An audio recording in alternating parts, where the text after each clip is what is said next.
in Pennsylvania. Somehow he lost Pennsylvania.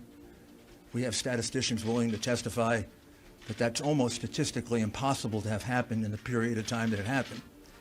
But of course, that's just speculation. As we started investigating, both our investigations and the very patriotic and brave American citizens that have come forward are extraordinary. Extraordinary number of people, extraordinary number of witnesses. And what emerged very quickly is there's not a singular voter fraud in one state. This pattern repeats itself in a number of states, almost exactly the same pattern, which to any experienced investigator, prosecutor, would suggest that there was a plan from a centralized place to execute these various acts of voter fraud, specifically focused on big cities, and specifically focused on, as you would imagine, big cities controlled by Democrats, and particularly focused on big cities that have a long history of corruption. The number of voter fraud cases in Philadelphia could fill a library. Just a few weeks ago, there was a conviction for voter fraud, and one 2 weeks before that. And I've often said, I guess sarcastically, but it's true, the only surprise I would have found in this is if Philadelphia hadn't cheated in this election, because for the last 60 years, they've cheated in just about every single election. You could say the same thing about Detroit. Each one of these cities are cities that are controlled by Democrats, which means they can get away with anything they want to do. It means they have a certain degree of control over, certainly control the election board completely, and they control law enforcement. And unfortunately, they have some friendly judges that will issue ridiculously irrational opinions just to come out in their favor. So let's start with the specifics. Pennsylvania. In Pennsylvania, the margin of victory now for Biden, which is not a victory, it's a fraud, is 69,140 votes. The reality is that we are now at a count of 682,770 ballots, for which we have affidavits that there was no inspection of that ballot at the time that it was entered in the vote. It was a mail ballot. Mail ballots are particularly prone to fraud.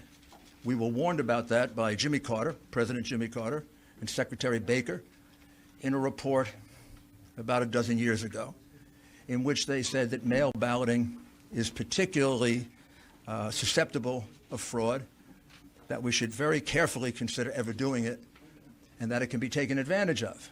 Justice Souter warned us of the same thing in a comment in an election law case. And even the New York Times wrote articles about how dangerous mail-in voting was. And this is the first time we ever did it en masse, and I think we proved that all three are prophets.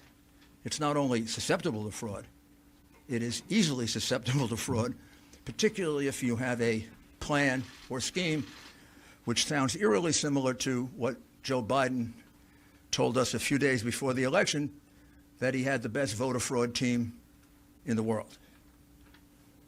Well, they were good. I don't know that they were that good because they made significant mistakes, like all crooks do, and we caught them. One of them was pushing out Republican inspectors. Every state, almost every civilized country, even Tanzania and places you wouldn't think of, have rules about inspectors, particularly for mail-in ballots.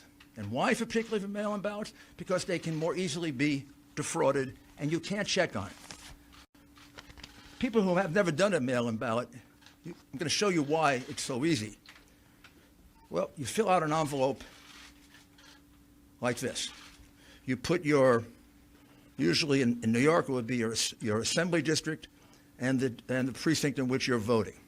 You fill out your name and your address, and you sign it. You then use an inner envelope, and you put the ballot inside the inner envelope. You seal it all, and you send it in.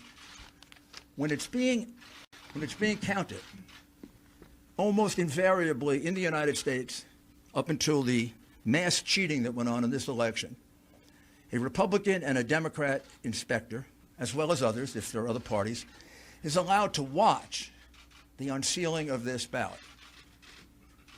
Used to go on all over America when we conducted honest elections.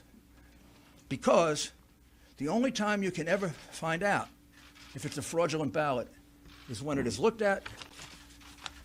The minute you approve this, it's thrown away, gone for eternity. The only thing left is the vote. That could have been Mickey Mouse. That could have been a dead person. That could have been not filled out properly. That could have been the same person 30 times. That could have been, and all these things have happened, by the way. That could have been nothing filled out. We never know. So, for example, the recount being done in Georgia will tell us nothing, because these fraudulent ballots will just be counted again because they wouldn't supply the signatures to match the ballots.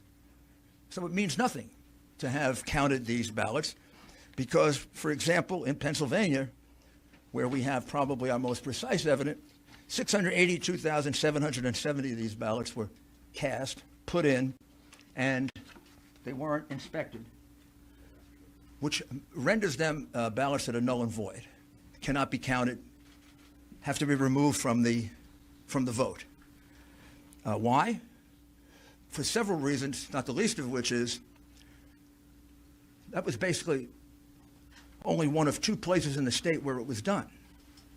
So in the other parts of the state, there was a legitimate inspection of the ballots. So if you have two different standards in different parts of the state, one favoring one part of the state, the other disfavoring the other part of the state, that's a classic violation of the Equal Protection Clause of the United States Constitution. Bush v. Gore being the most recent case that teaches that. That's not the only fraud that went on in Pennsylvania. All of the other frauds carried out in the other states by the Democrat bosses happened there as well. For example, if you made a mistake in that ballot and you lived in Philadelphia or in Pittsburgh, you were allowed to fix the mistake.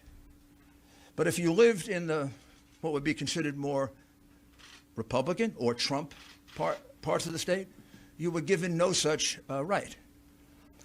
One of our plaintiffs, Mr. Henry, cast an absentee ballot, and he failed to put it in the secure envelope inside. He just put it in open, naked. That ballot was cast aside because it was invalid, because that breaks the privacy of the vote. In Pittsburgh and in Philadelphia, if they noticed that there wasn't an inner envelope, they'd contact the voter and allow him to vote again. Or if he didn't fill it out completely, or if he made a mistake and didn't sign his full name, he was allowed to cure it. There is no such provision under the law of Pennsylvania. The Democrat Secretary of State made that up in order to maximize the votes in Philadelphia and Pittsburgh and to minimize the votes in the other parts of the state. Clearly illegal, clearly voter fraud, easily provable, hundreds of witnesses, maybe thousands. We have, to give you another example, we have 17,000 provisional ballots cast in Pittsburgh. Do you know what a provisional ballot is? Provisional ballot usually happens this way, and about 15 of the 17,000 happen this way. You walk in and you say, "I'm here to vote today." "Oh, Mr. Giuliani, you already voted." "I did? I don't remember voting."